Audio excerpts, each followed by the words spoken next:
certified professionals are trusted by 500 plus multinational companies, which help unlock better roles, faster promotions, and delivering cutting-edge expertise.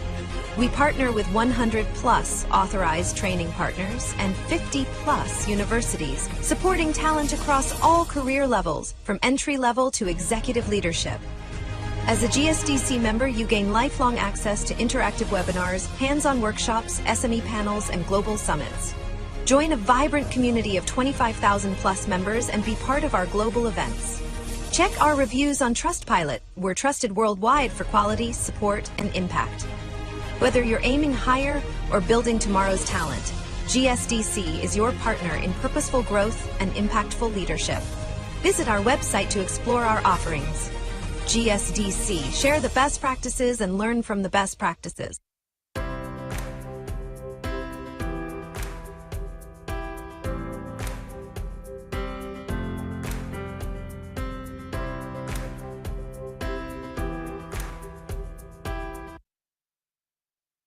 Welcome to the Global Skill Development Council, your gateway to digital transformation. We are an independent, vendor-neutral ISO IEC 1024 accredited certification body committed to helping individuals and organizations stay future-ready in a rapidly evolving world. GSDC is accredited by the Accreditation Board for International Certification Bodies, ABICB. For 10 years, we've certified more than 100,000 professionals across Europe, North America, Asia, and Africa, with our offices in Switzerland, the United States, and Singapore. Our programs are recognized by leading publications and podcasts, including Forbes, Tech Target, People Managing People. We offer 100 plus globally accredited certifications across emerging and in-demand domains like generative AI and emerging technologies, HR and learning and development, project management and agile Scrum, ISO and quality management, information security. Each GSDC certification is designed to empower professionals with confidence and help organizations stay competitive in a fast-changing landscape. Every certification is crafted with insights from 100 plus global advisory board members representing top universities and leading industry experts. Our certified professionals are trusted by 500 plus multinational companies, which help unlock better roles, faster promotions, and delivering cutting-edge expertise. We partner with 100 plus authorized training partners and 50 plus universities, supporting talent across all career levels, from entry level to executive leadership. As a GSDC member, you gain lifelong access to interactive webinars, hands-on workshops, SME panels, and global summits. Join a vibrant community of 25,000 plus members and be part of our global events. Check our reviews on Trustpilot. We're trusted worldwide for quality, support, and impact. Whether you're aiming higher or building tomorrow's talent, GSDC is your partner in purposeful growth and impactful leadership. Visit our website to explore our offerings. GSDC, share the best practices and learn from the best practices.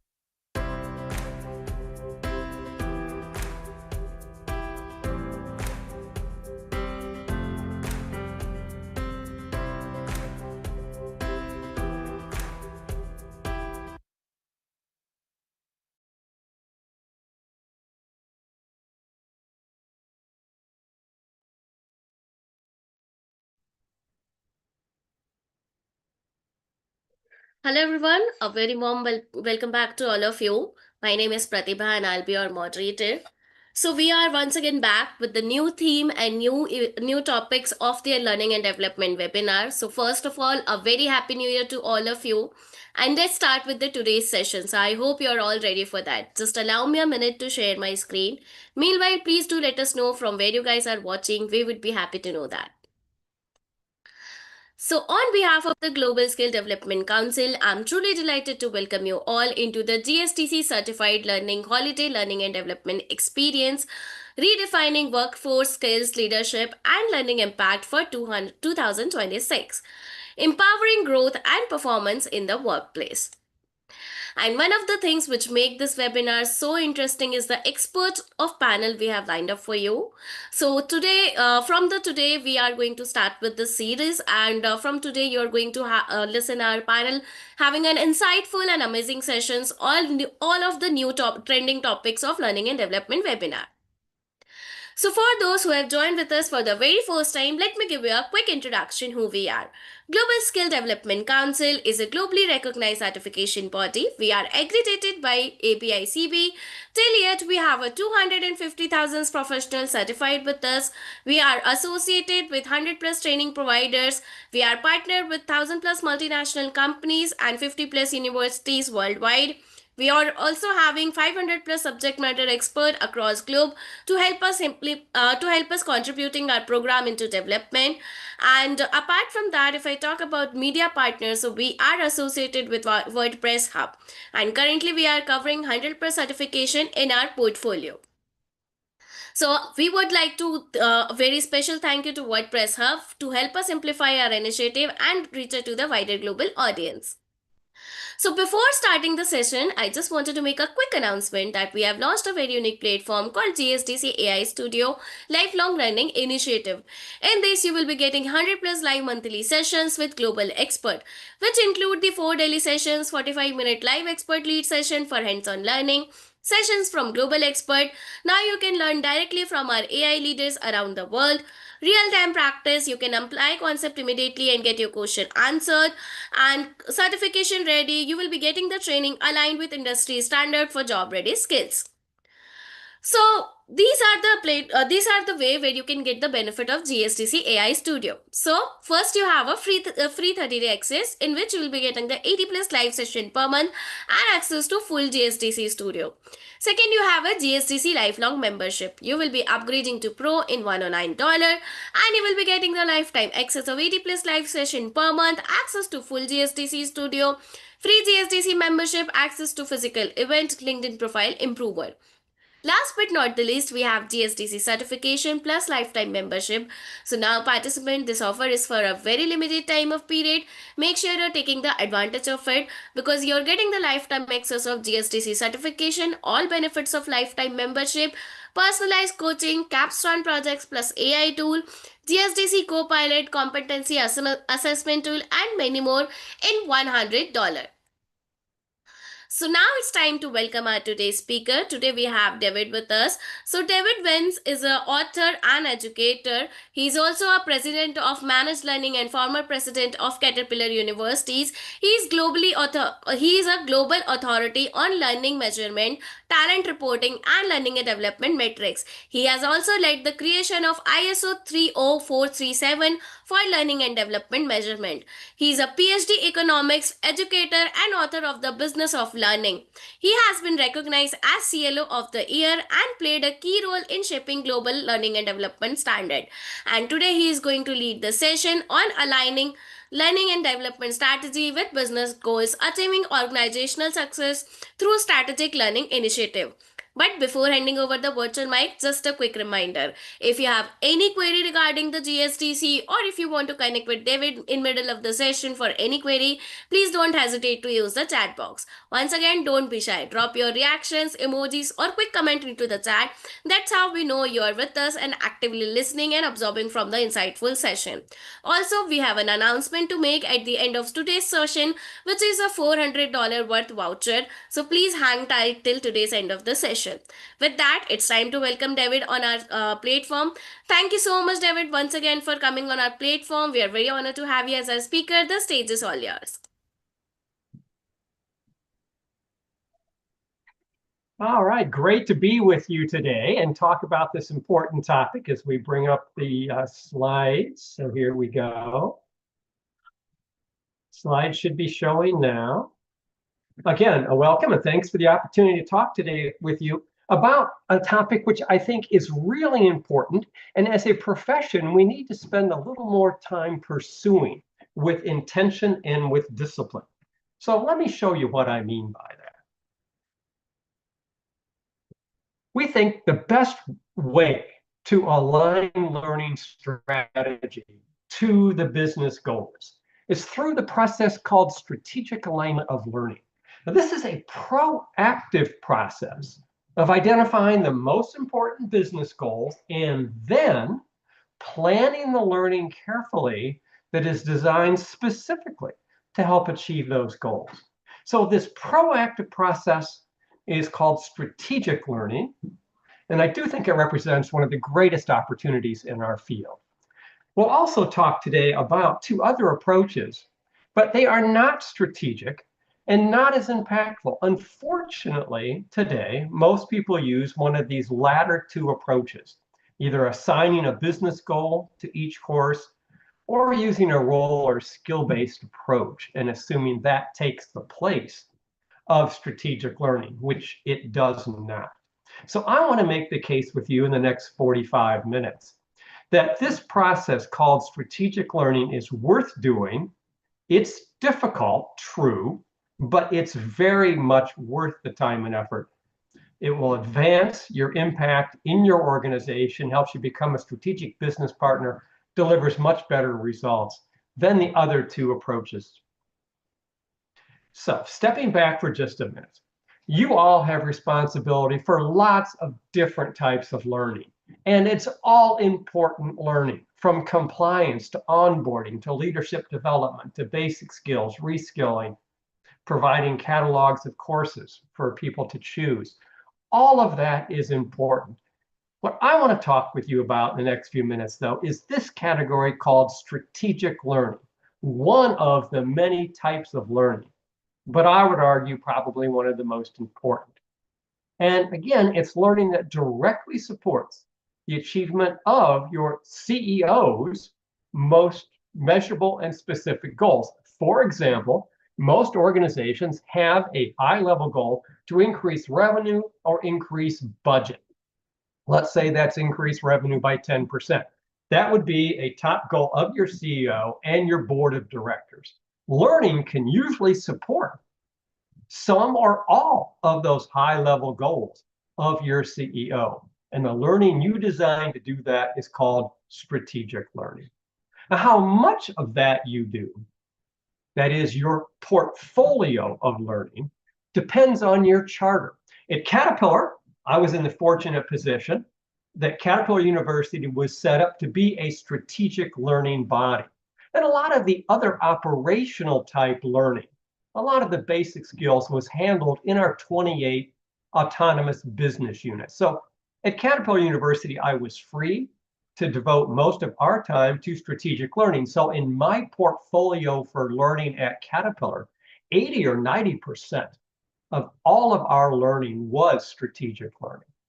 But if you're in an organization like McDonald's, for instance, then you're the CLO of McDonald's, and your portfolio is going to consist more of operational learning because you have to probably hire and train 5,000 or 10,000 new employees worldwide every month. And that is absolutely critical to the success of McDonald's. So your portfolio will be different.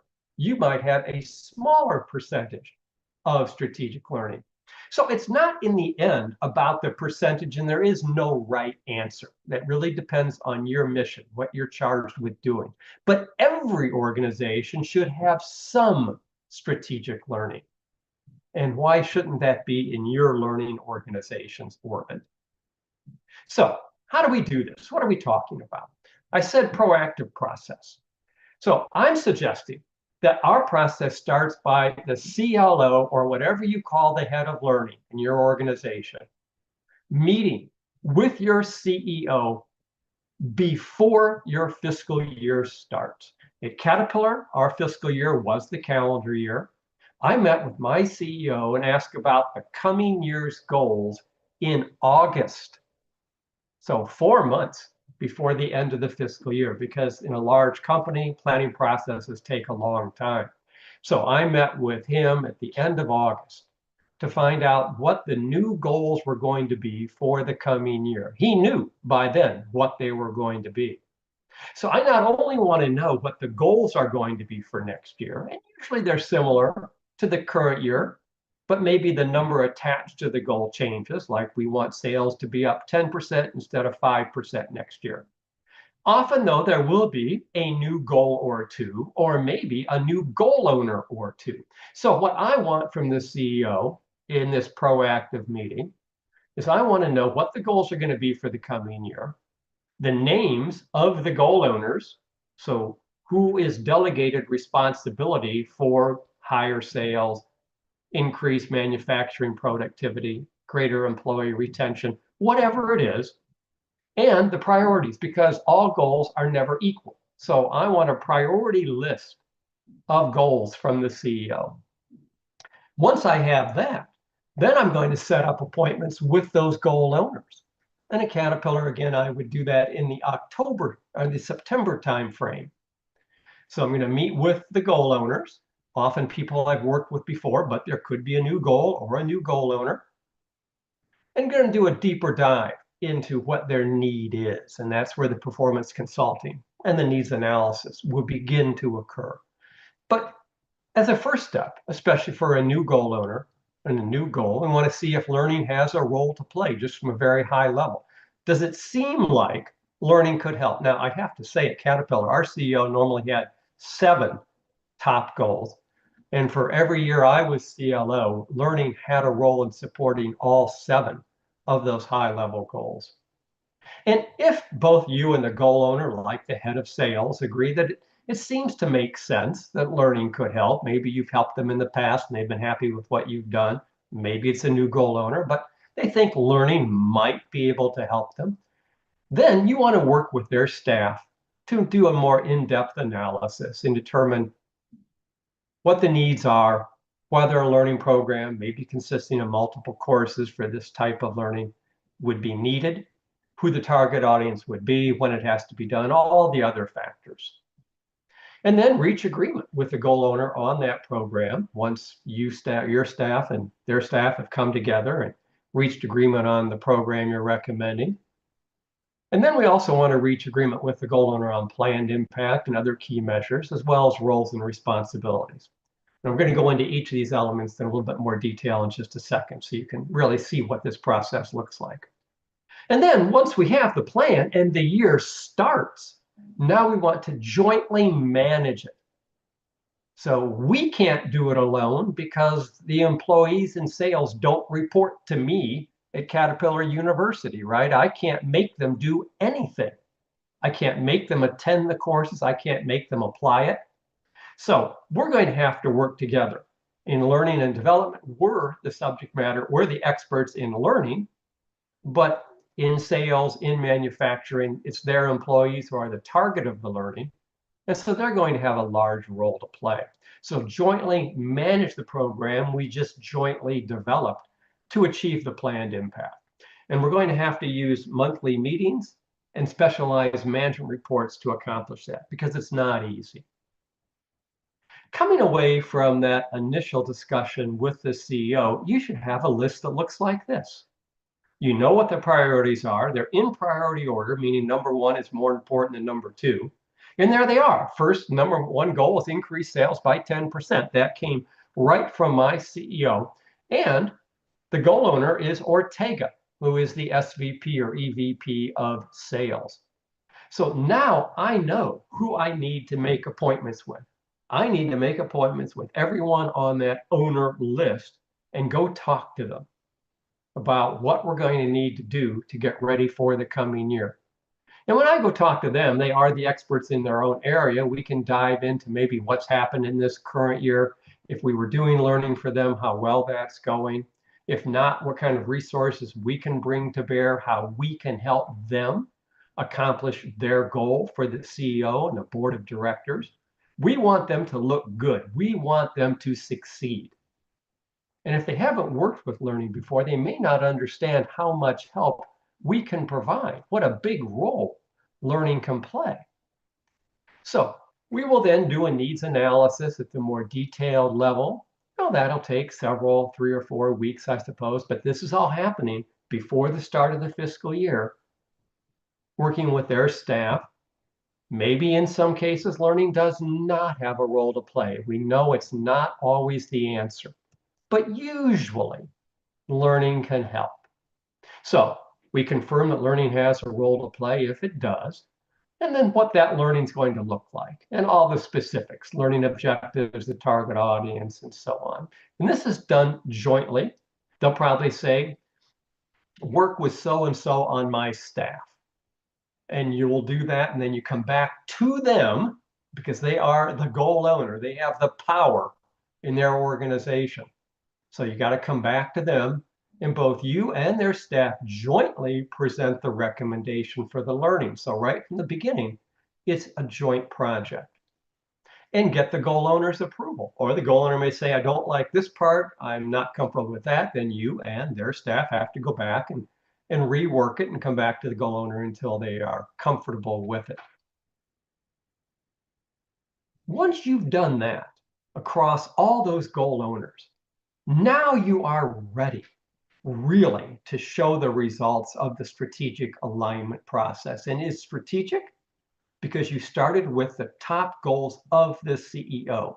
And it's alignment because you have designed programs specifically to meet each one of those goals. So in italics here, in this table, we have 2 programs that we and sales have agreed make sense to help increase sales by 10%. We're going to give new product features training to 200 sales reps, and we're going to do consultative selling skills for 100 sales reps. And we both agree that those programs properly designed, developed, delivered, communicated, and reinforced should help increase sales by 10%.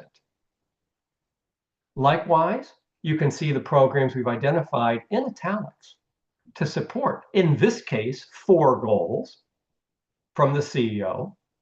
But obviously, especially in our line of business, since many in L&D report up through the human resource function, the head of HR is another very important client, customer of ours.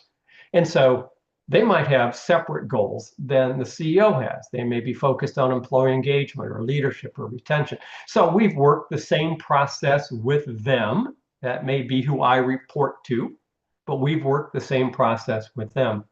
And then, oh, by the way, if I'm presenting this in a nice 1 or 2 slide quick summary to my CEO, CFO, Board of Governors, I don't want to forget all the other learning we have to do.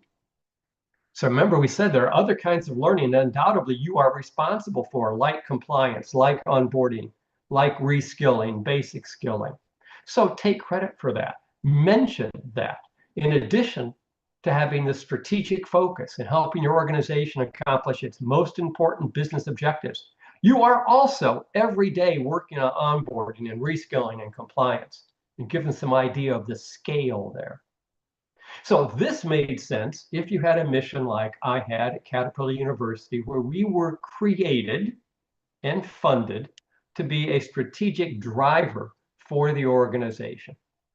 But as I mentioned, other organizations are different. You might be different.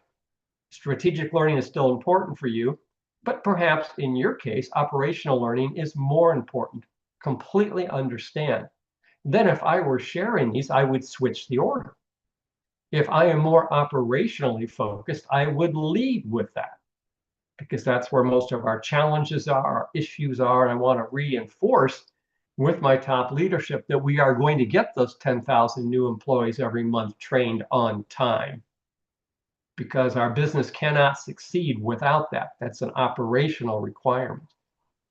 But then I would say, in addition to keeping the lights on, in addition to meeting all of our operational requirements, we are also going to develop special courses to help increase our sales and reduce our costs and reduce our injuries and increase employee engagement and improve leadership scores. So we're going to focus first on the operational because that's most important, but we are not going to neglect the strategic.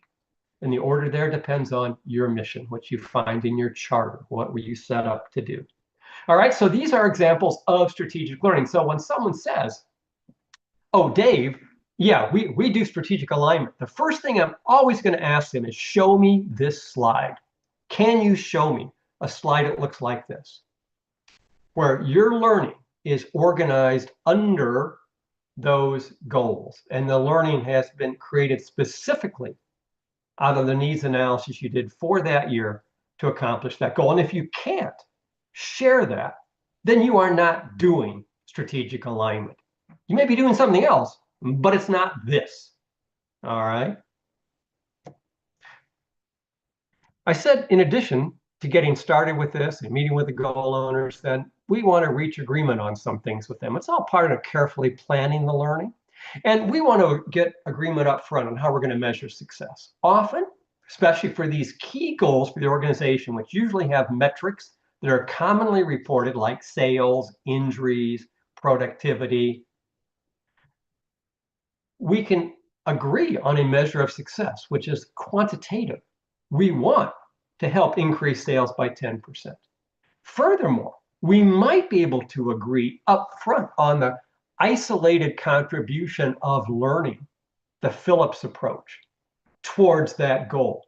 We might be able to agree that it would make sense, although it's not guaranteed, that our learning will contribute 20% towards the 10% increase in sales. 20% times 10% is a 2% increase in sales due just to learning. In other words, learning would be responsible for about 1/5 of the 10% increase in sales. And now we have a hard target to drive to. And this is the impact of learning. We're also going to have to set targets for the key efficiency and effectiveness measures. We're going to have to make sure that we have the requisite resources in learning to produce and deliver this, but they have to have the resources to communicate it, to reinforce it, which we are not in a position to do because they're not our employees. We'll have to agree on deadlines for the development and delivery. And we've got to agree on roles and responsibilities. What are some of those key efficiency and effectiveness measures? Well, simple ones like how many are going to go through it and by when. Because the more important this learning is, the higher the priority for that goal is. You have to get it done early in the fiscal year. So when you plan your learning calendar out for the year, you want to be sure in the early part of the year you address the strategic learning. So we're going to set those completion dates early in the year. We might have a target in some cases of a completion rate. We want 100% to complete it by a certain date. And we're also going to be cognizant of cost. So we probably have a budget. We want to make sure we deliver on budget. On the effectiveness side, we want good level 1 participant reaction, especially for the power questions, like, is it a worthwhile investment of my time? Would I recommend it to others? Is it relevant to my job? We want to be sure we score well on those. It might have a test of knowledge for level 2, or it might not, depends. But especially for strategic learning, it should always ask about application. So we also want to measure application. We can ask about intent to apply by adding one question to your existing level 1 post-event survey. You're asking about the instructor, you're asking about content. Why not? If you're not already doing it, ask them whether they intend to apply what they just learned. You're already doing the survey. You all do this. If you're not doing intent to apply, add that question. And then if it's really important learning, maybe you'll have the resources to go back 2 or 3 months later and in a follow-up survey ask about actual application. Many don't have the resources to do that, and the response rate will be lower 3 months later, but everybody can start using the intent to apply question as part of your post-event survey. And maybe you do a level 5 ROI. Here's what a carefully planned program would look like. If you're trying to picture it in your mind, here's what it looks like. And it should be business-centric because we are supporting the business goals of our organization. So at the top, don't start with a learning focus. Start with the goal, the business goal, which is to reduce injuries by 25%. The goal owner is Chen, the VP of Manufacturing. So the plan for the new year is a 25% reduction. We and Chen, after talking about it, and I'll show you in a minute how you do this, have agreed it would be reasonable, but not guaranteed, in this case, to believe the learning we are planning could deliver 60% of the 25% reduction in injuries. 60% times 25% is 15%.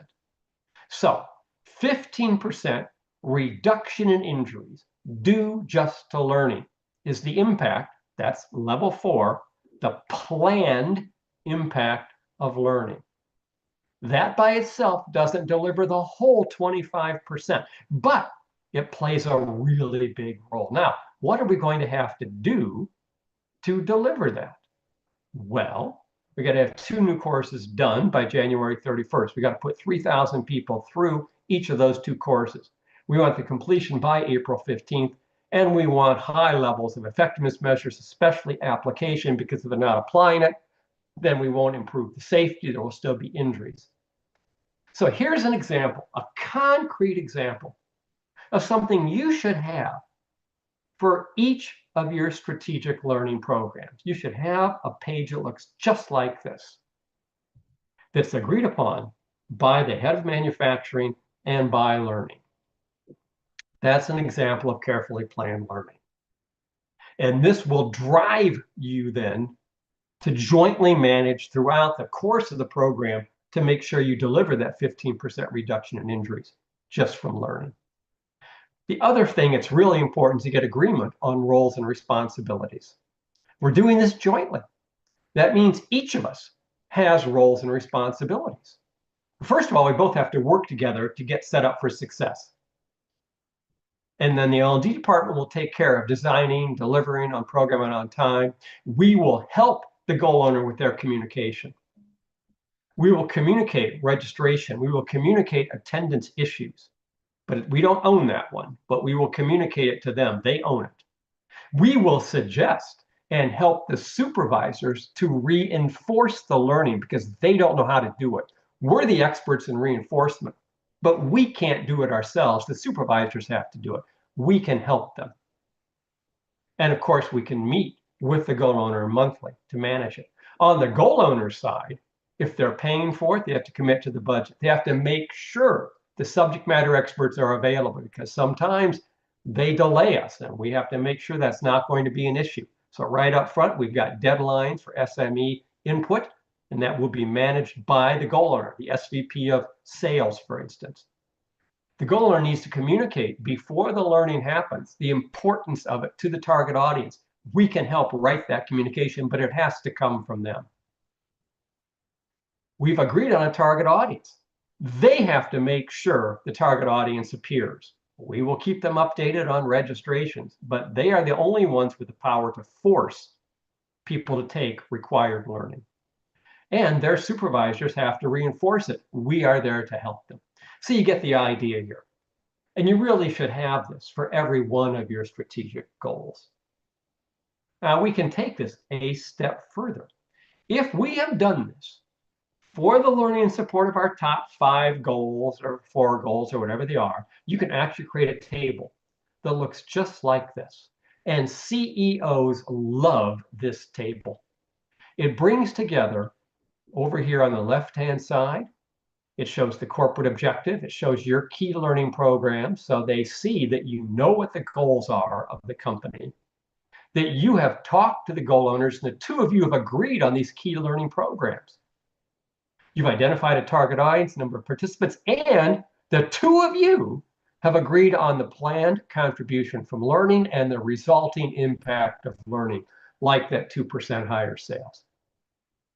This is really what they would like to see from you. So if you are a good business partner and you are doing this during the business planning cycle, getting ready for the coming fiscal year, this is what you should have in place before the next fiscal year begins. And it shows them what they can expect from learning. Really important. Now, I'll bet some of you are saying, well, that sounds real nice, but how in the world do we get this planned contribution from learning. Are you just making those numbers up? No, that will not work well. You'll not have any credibility. So just make them up is not the preferred way to do it. In 3 slides, I'll show you how you can do this. It's not as hard as you might think it is. So what we're going to do is we're going to meet with that goal owner, because we're carefully planning the learning with them. And we're going to ask that goal owner to list all the factors that contribute to achieving the goal for the coming year. It's like talking with the head of sales and saying, what are you going to do to accomplish the goal you've been given by the CEO and the board of directors? This will not be a new question to them. This is their job. Their performance review depends on success here. They will have answers to this question. They'll be happy you ask. They'll see you in a new, better light because you asked the question. And they will tell you what they are going to do. And then ask the goal owner to prioritize those factors. And then ask the goal owner to assign a percentage contribution to each one that has to add up to 100%. It may take them a couple of passes, but they'll get it. First time, this may seem strange, but after that, they'll get in the hang of this. The percentage next to learning is the percentage we're looking for. That's the planned isolated impact. An example is easier than words. Let's say we've asked them, the head of sales, what are the factors that you are counting on to get sales to increase by 10%? And they say, well, Dave, the economy is going to grow, so what industry is going to grow? There'll be more business for everyone. So number one, this was always the case at Caterpillar. Number one, the economy is going to grow. Number two, we've got this learning we're talking about right now. I'm really excited about it with you. So that's going to help us. Number three, we've got some new products coming. Those are going to help us get market share. Number four, I've been working with your colleagues in comp and benefits, and we've got a new incentive system, and we think that's going to be helpful. And oh, we're hiring 5 new salespeople. That'll help. And oh, we've got a new advertising campaign. All those 6 are going to help. Great. Now you have insight into how the head of sales is going to accomplish their goal to get 10% higher sales. Now we need to say, okay, take them one at a time. How much contribution do you think is going to come from the economy? How much is going to come from learning? And you got to work with them a little bit until they're comfortable here. And this is a planning exercise. We all know the only thing for certain in a business plan is that it's wrong the day after it's done, because the world changes. We all understand that. So we just want to be close on this. We want to be in the ballpark, if you will. I wouldn't try to get more specific than plus or minus 5% here. So 50% due to growth in the economy. About half of that 10% increase in sales will come from the economy. But from the other 5 factors that we can control, we have no control over the economy, but we do control these others, 2 through 6. And of those, learning happens to be at the top of the list with a 20% contribution, followed by 15% for new products and so on. Ties are okay, but not a tie for everything. So the last 3 are tied at about 5. So which one do we want here? We want the 20%. That answers our question. What is the planned percent contribution from training? The answer from, not you, the answer from the goal owner, the head of sales, is 20%. You've got to be comfortable with that you can deliver that, but it came from the goal owner. So that's where the 20% comes from. Now, that wasn't as hard as you thought, right? It does mean your CLO needs to have this kind of business discussion with the goal owner. It may be something brand new to you. Are there ever times when a goal owner says, I don't get it, you've never asked me this before, I don't understand why you're asking me this, I just want you to give me a course, just develop a course? Then you've got to say, look, we are trying a more strategic approach that we believe will bring greater benefit, that we can better use the resources we are allocated to do better for the company, but we've got to manage it together. And the starting point is clarity up front before the year begins on what the planned percent contribution from learning will be, because the higher that is, the more resources Both of us have to dedicate to it. And the earlier in the calendar year, it has to be completed. So two really important operational factors depend on the answer to this question. It won't do us any good if I don't deploy this until the last month of the fiscal year. There's no time left for impact. The year's over. We have to think like business people. Business people think about the fiscal year. I've got 12 months, the clock is running. What can I deliver this fiscal year? Okay, but if the goal owner won't help you, then you can do it yourself using this as a mental model. We did some of this at Caterpillar. And when you do it yourself, it'd be nice if you can share that with a governing board or share it with the CFO and CEO and said, here's what we're thinking. We've asked for input from various people. Maybe we didn't get as much cooperation as we hoped, but CFO, CEO, you've got experience with this. Does this sound reasonable to you? Chances are they'll say yes, or they'll say, no, it sounds way too optimistic. I think you need to cut it in half. Okay, then we'll cut it in half. Or share it back with the goal owner. And sometimes they'll say, oh, I understand now why you were asking. And yes, that makes sense, or no, it doesn't, and here's what it should be. Okay, now you got the information you needed. And then, once you got that plan, the year starts. It's now January, the year begins, and you are jointly managing it with discipline. And you have to ask two questions every month. And these are the same two questions that people in sales or manufacturing ask every month. Are we on plan year to date? Are we going to end the year on plan? Because if we're not on plan, I want to know that as soon as possible so I can take corrective action. Or maybe I am on plan, but something appears that we didn't think about. It may prevent us from delivering plan by year end. Maybe there's some way I can still manage. So these are the questions that we need reports to help us answer. So we're going to require special management reports. Oh, by the way, scorecards and dashboards will not work for this. They're not designed for this. Here's the type of report that is.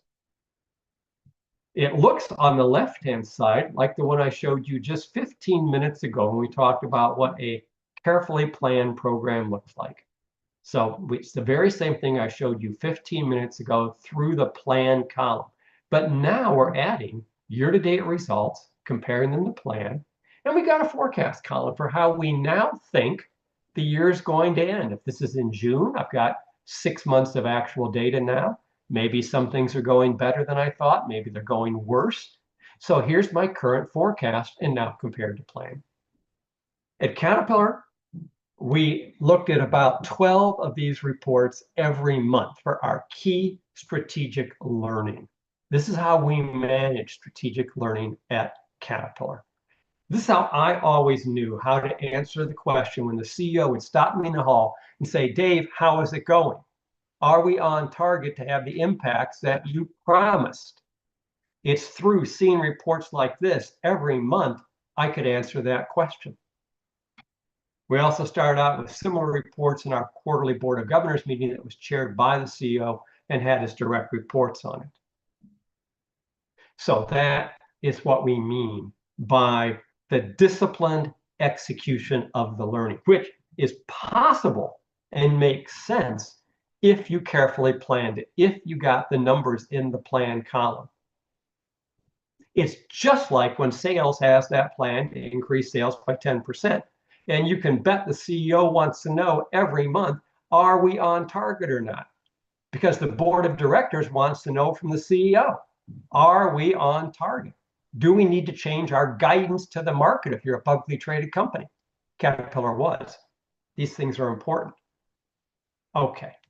So I've given you a vision, perhaps, of how to do strategic learning. It's the approach we used at Caterpillar. And I think it is really the only proactive way to align learning to business goals and then deliver the agreed upon planned results. Would I say that most in our profession do that today? No, they don't. What do they do instead? Well, a lot of consultants and others advocate that when you have an intake process, that many of you have an intake process, you are getting orders for learning. Someone comes to you and says, I want a course, and you have an intake process. They say, add a question in the intake process. What goal would that be supporting? And write that down. Or if you're looking back and you didn't do that, but you now want to be considered more strategic, you just assign a goal. You look at what the course content is, and you say, I think that could help goal A. I think this could help goal B. So whether you did it by asking the person who requested it, or just internally as a team assigning a goal to each course, you come up with then a list, and people can do that. Let's say they have 100 courses. They can assign a goal to each course. And you can look at percentages then. You could say, hey, 10% of our courses are related to sales. So aren't we strategic? Because our number one goal is to increase sales. And look here, 10% of my courses are assigned to the sales goal. So I am strategic. Are you? No, you are not.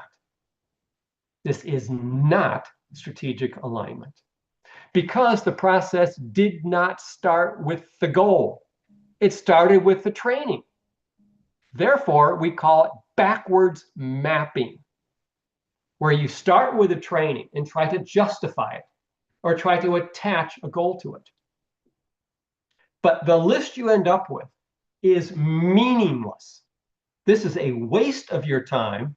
It's meaningless, and you should not share it with a good CEO. A good CEO or CFO, after asking some penetrating questions, would tell you that it's stupid and it doesn't mean anything, because you did not design the learning to help accomplish the goal. This wasn't a result of a needs analysis to figure out what you had to do to help accomplish the goal. This is like an afterthought, like a way to justify your budget, to sound good. Like, oh, hey, great, we've got 10% of our courses that support sales. No, you don't. They weren't designed to do that. I don't know how they came to be. I don't know how they found their place in your list, but they didn't come out of this process. Also, oh, by the way, that represents a faulty thought in the process and in our profession, that every course must support a goal. Every course must have an outcome measure. That's not true. Don't burden yourself with that. Most courses will not have outcomes. Most courses are not developed to accomplish one of your CEO's top 5 goals. They are important. Think of your compliance courses, your onboarding, your leadership development, your basic skills training. All important. You need to do them. You need to do them efficiently and effectively, but they were not designed to increase sales by 10%. They did not come out of the needs analysis to support those top 5 goals. They do not have an outcome measure. You don't have to worry about a level 4 outcome, either Phillips or Kirkpatrick approach. Just make sure you do them efficiently and effectively. They don't need to be tied to a goal. Will they have an individual goal? Would you help to increase an individual's skill or competency? Yes, but that's not what we're talking about. We're talking about an organizational goal, one of your CEO's top 5, top 7 goals. They weren't designed to do that. All right. Another approach that has become very popular in the last 2 or 3 years, and I know you've heard about it, is this rotation to be a skills-based organization. Or some people say a role-based organization. In this type of an organization, the L&D department identifies the skills by role or position, ideally for every employee. And then, once you know the skills that are required, you can create or purchase learning to support each role. So what you are doing now is you're mapping the courses to the skills. And you can create a learning journey. This is all part of role or skill-based learning. Some are much further along in this than others. And that is a great way to provide learning to employees. It makes it so easy for them to find the learning that's relevant for their position or for a position they'd like to move to. So I applaud it for that. It makes perfect sense for that. It does not take the place of strategic learning. Now, some might say, but Dave, isn't this strategic alignment? Because employees are the way we accomplish our goals. We have people in sales. If we've identified the roles and we've mapped skills to those, and if we do that for every position, what more could we do? Isn't that strategic? No, it is not strategic. It is not strategic alignment. So you still aren't there. Back up a minute. What did we say in the beginning? Strategic or goal-based learning is designed and executed to produce specific, measurable results in a given fiscal year. And a needs analysis was performed for this fiscal year. You might have developed learning 2 or 3 years ago to meet a different need. It might be still sitting in your inventory of courses, but it didn't come out of the needs analysis for the coming fiscal year. The question to the goal owner in strategic learning is, what's it going to take to accomplish your goal for this fiscal year? In contrast that with the skills or role-based learning designed to increase skills without a focus on specific measurable results, where there isn't any needs analysis, usually isn't any involvement with the goal owner. And if there were, the question's different. The question in skills or role-based approach is what skills or capabilities are required for success. That is different than what it will take to accomplish your goal next year. Here is just a side-by-side comparing on the left our goal-based strategic learning with skill-based on the right-hand side. Goal-based always starts with the CEO, skill-based usually does not. Goal-based focuses on goals, skill-based does not. Goal-based focused on what I can do for you this fiscal year. There is no time frame in skill-based. Agreements on targets for goal-based, probably no agreements for role-based. Generally, no communication, no reinforcement plans for skill-based. The planned results are different. For goal-based, we want measurable impact on the goal. For skill-based, we want increased skill proficiency, which is great. It's good. And I would advocate you need to do both, but don't let the role-based or skill-based, or don't let that assigning a goal to each course take the place of strategic learning. Strategic learning is different in design and execution. Skills-based learning is passive versus proactive. And only by chance would it help you achieve. So yes, they both have a role to play, but make sure you are delivering the strategic learning. It's designed differently. It has high visibility to the CEO, just from your own point of view. You want high visibility. You want the high visibility to be on strategic learning because you're going to help deliver measurable business results. Understand that skill or role-based learning generally is not visible to the CEO at all. You're doing it all down at a lower level. They probably don't even know what you're doing, and there likely is no direct impact in the fiscal year from your skill-based learning. So do it.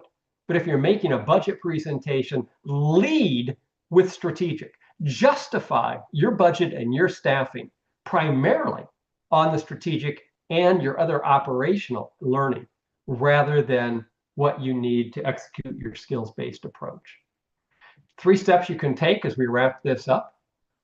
If you want to do strategic learning the way I'm talking about, we're talking now about the CLO, the head of learning. Meet with the CEO and the goal owner before the new fiscal year starts.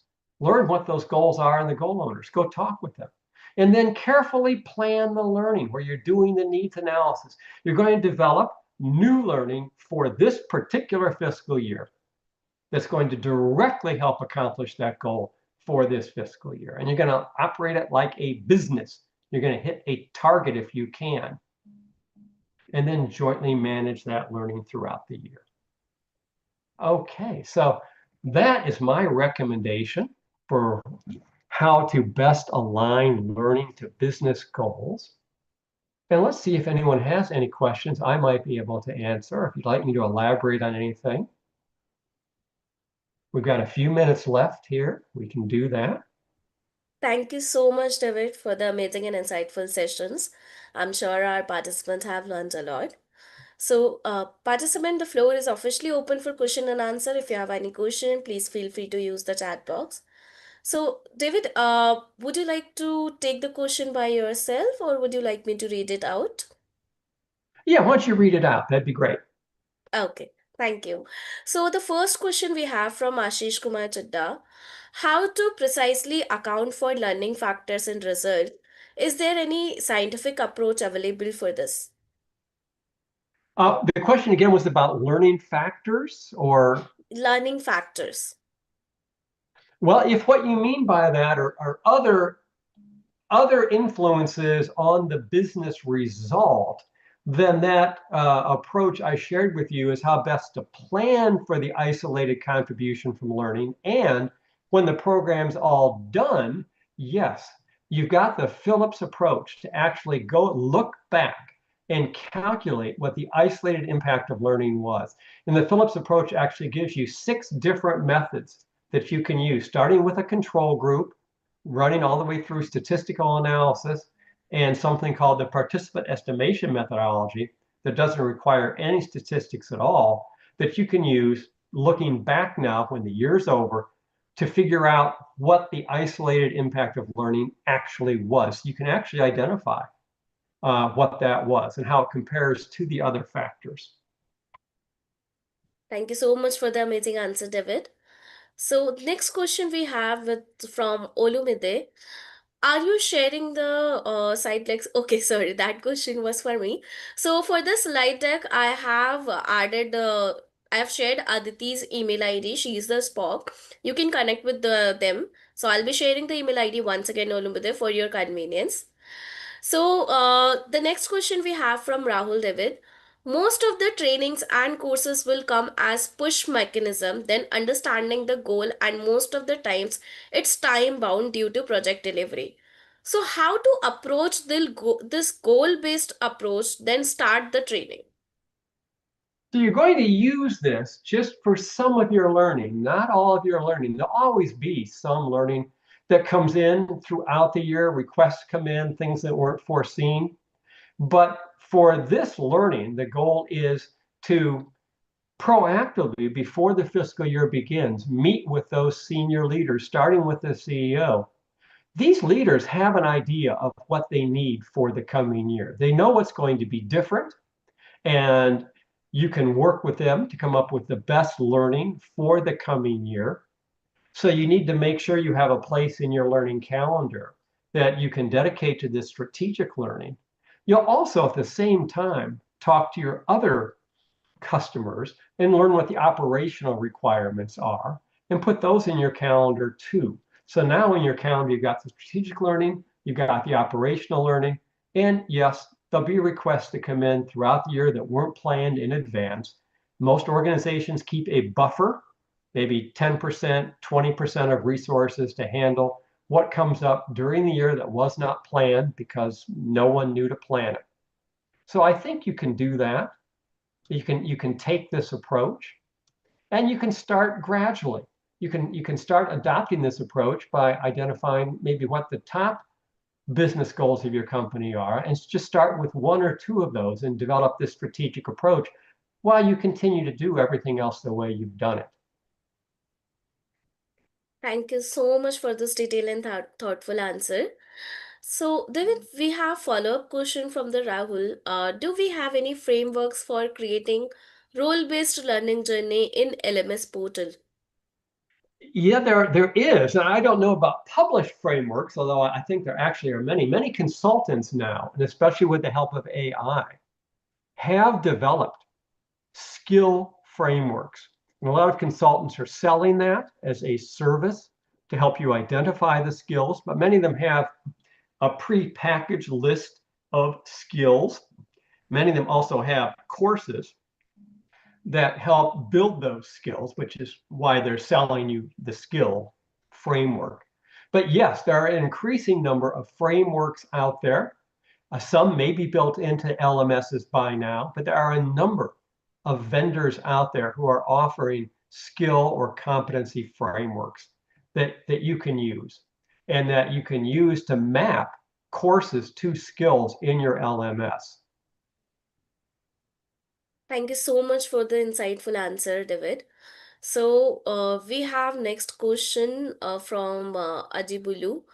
I work with the consulting company as a learning and development supervisor. How can I align my role with business goal?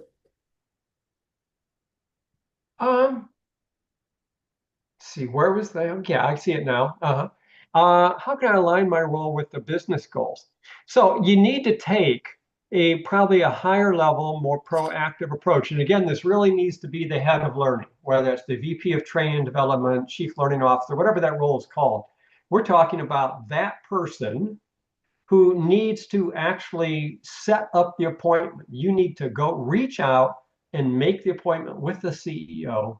And then you need to reach out to the goal owners. You can't wait for them to come to you.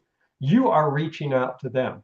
And if this is the first time you're doing something like this, I would just tell them honestly and humbly that you are adopting a new, more business-like strategic approach to learning, which is going to better utilize the resources learning has and should develop better courses with higher value for the organization. I mean, what learning leader would not be happy to hear you talking in business terms? I can't imagine any who would say no to that appointment. And then it's your chance to meet with them and say, we'd like to do things a little bit differently.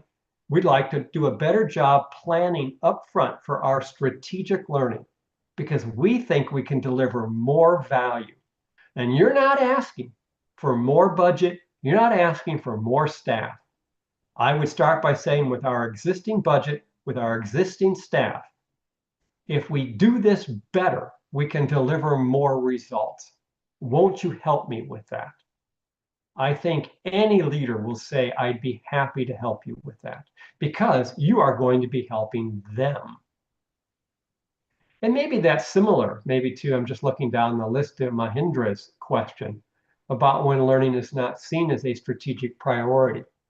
Because sometimes it's not. Sometimes learning is seen primarily as where compliance occurs or onboarding, or maybe we do leadership development. So then you're looking for the chance to do a pilot, a chance to start with some strategic learning. So most organizations have a top level goal to increase revenue or budget because everything else depends on the money that comes in the door. So that'd be a great place to start if you haven't done that before. Seek out that person, maybe seek out that head of sales and approach them to see if learning can help them. And maybe if you are successful doing it that first time in the pilot, you can use that then to say in the next year, it worked well with this person, and now we want to expand to the second goal or the third goal. So I would try that approach. Start small and demonstrate that this approach can deliver results, that it works. Thank you so much for the amazing and insightful answer, David. So, participant, I would really like to apologize as we are running out of the time, so we'll not be able to take more question. We'll just have one last question and then we'll move ahead with the session. We'll quickly wrap up this event. So, the last question we have from Mahindra, like, hi Dave, quite a insightful session. Would you be giving us some thoughts on how can learning and development better influence senior leadership, why when learning is not seen as strategic priority? Yes, and that's what I was just addressing, really, kind of combined with the previous question. I would look for opportunities to do on a pilot basis to show that learning can have a strategic role. So when it does not have that today, then I would start small and I would try to find a business goal owner that maybe we have done some learning for and we got along well. They would be a friendly business goal owner and try to work with them in this more strategic way to carefully plan learning. I think it will be very successful. Based on that success, then you can say, the next year, I want to expand this. I want to go to 2 new goal owners. I want to try the same approach. And by the way, you can go talk to the person I worked with last year in sales, and they'll tell you how successful this was. And we think we could use it for you. The other thing I would try to do is establish a board of governors, a learning council made up of senior business leaders, and that can help elevate learning. So it gives them a chance to begin to learn more about what you are capable of, and then they become your supporters and they can advocate on your behalf.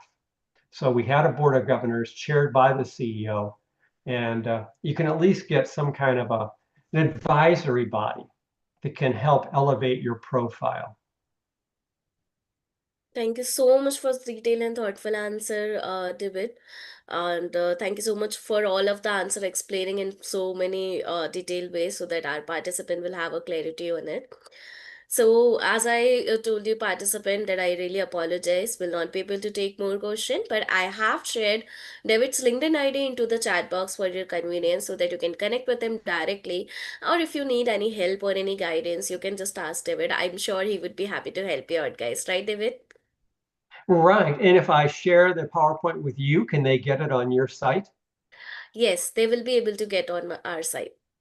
Good. I will do that. Thank you so much. So let's move ahead with the session. Just allow me a minute to share my screen. So, participant, if you think you are ready for getting the learning and development certification, now it's available on our website.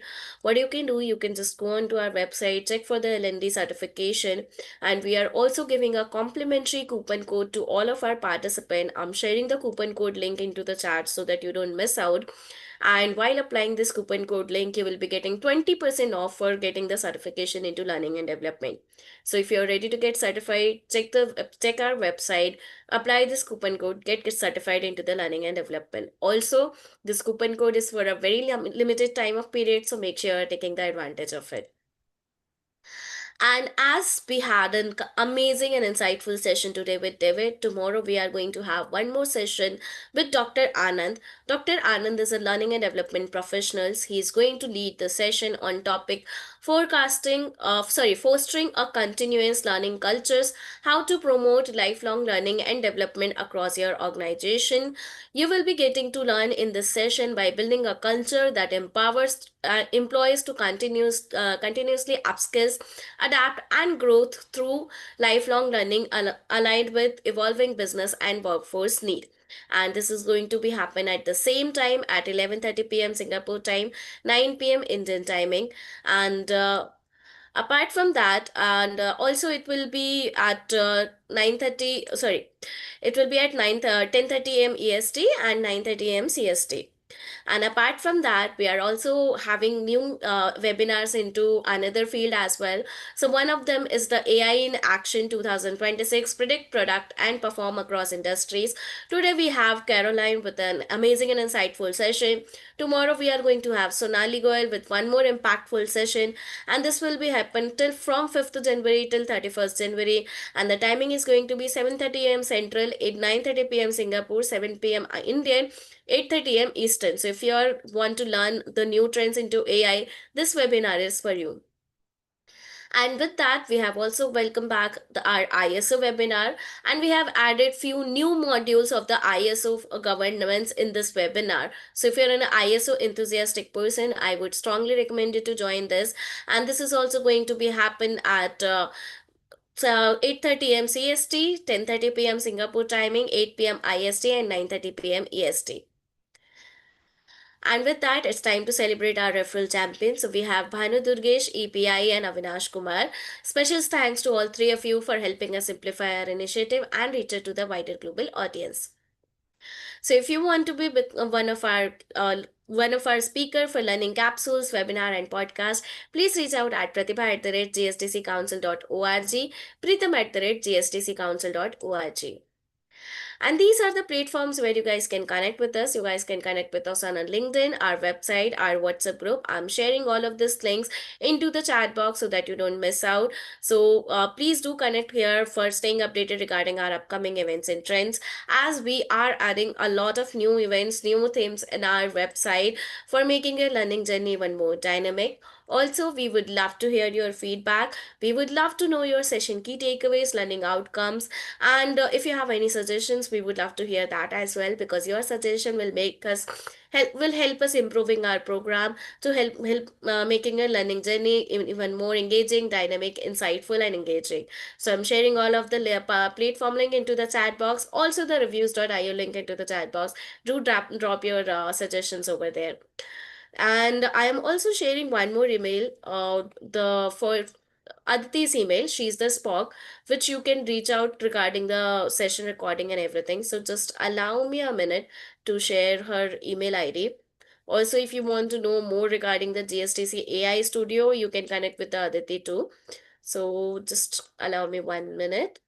Meanwhile, I would love to know how did you feel regarding today's session. Hope you have learned a lot. Hope you have enjoyed and engaged with the David properly. So this is the email ID, aditi@gsdccouncil.org. Please do connect here for the session recordings, otherwise for any other query regarding this session or GSDC AI Studio. And with that, it's time to come to an end. Thank you so much once again, David, for coming on our platform. We are very honored to have you as our speaker. Looking forward to having you in the future sessions as well. Thank you so much to all of the participants for joining into our learning journey. And we'll see you tomorrow for this at the same time with new session, new topic, and with new expert of panel we have lined up for you. So till then, keep learning, keep energizing. Have a good day, good night, good evening, wherever you are.